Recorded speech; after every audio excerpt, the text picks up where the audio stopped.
പട്ടിക വിഭാഗങ്ങളുടെ ഫണ്ട് 612 കോടി രൂപ വെട്ടിക്കുറച്ച പിണറായി സർക്കാരിനെതിരെ ഭാരതീയ ദളിത് കോൺഗ്രസ് പാലക്കാട് രാപ്പകൽ സമരം നടത്തി.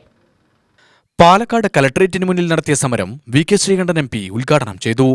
പാവപ്പെട്ട ദളിത് വിഭാഗത്തിലെ അവശരായ സാധാരണക്കാരായ അമ്മമാർക്കും കുട്ടികൾക്കും ഉൾപ്പെടെ ക്ഷേമ പദ്ധതികൾക്ക് നീക്കിവെക്കേണ്ട പണം വെട്ടിക്കുറച്ചു എന്ന് വെച്ചാൽ ഇത് ക്രൂരമായിട്ടുള്ള ഒരു അവഗണനയാണ്. ദളിത് വിഭാഗത്തിനോട് തൊട്ടുകൂടായ്മയും തീണ്ടികൂടായ്മയും നിലനിർത്തുന്നു ഒരു ഭരണകൂടം എന്ന് പറയുന്നത് ഒരു അപരിഷ്കൃത സമൂഹത്തിൽ പോലും ചിന്തിക്കാൻ കഴിയാത്തതാണ്.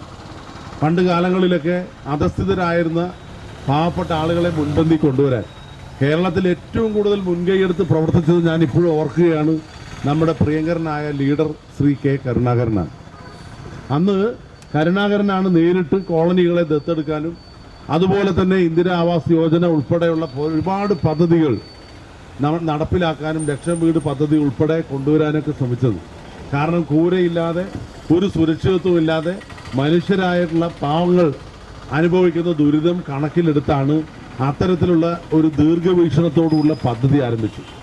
പിന്നീട് SC ഡിപ്പാർട്ട്മെന്റ് പ്രത്യേകമായി ഈ വിഭാഗത്തിലുള്ളവർക്ക് സ്ഥലവും വീടും വാങ്ങിക്കാൻ എല്ലാ വർഷവും ഉമ്മൻചാണ്ടി സർക്കാർ ഇരിക്കുന്നത് വരെ നിരന്തരമായി തുടർന്നതിന്റെ ഭാഗമായിട്ടാണ് പല പാവപ്പെട്ടവരും സുരക്ഷിതമായിട്ടൊന്ന് കഴിയുന്നത്. ദളിത് കോൺഗ്രസ് ജില്ലാ പ്രസിഡന്റ് M. നാരായണസ്വാമി അധ്യക്ഷത വഹിച്ചു. രാഹുൽ മാങ്കുട്ടത്തിൽ MLA, ദളിത് കോൺഗ്രസ് സംസ്ഥാന പ്രസിഡന്റ് AK. ശശി, സംസ്ഥാന സംഘടനാ ജനറൽ സെക്രട്ടറി MK. വേലായുധൻ എന്നിവർ പ്രസംഗിച്ചു.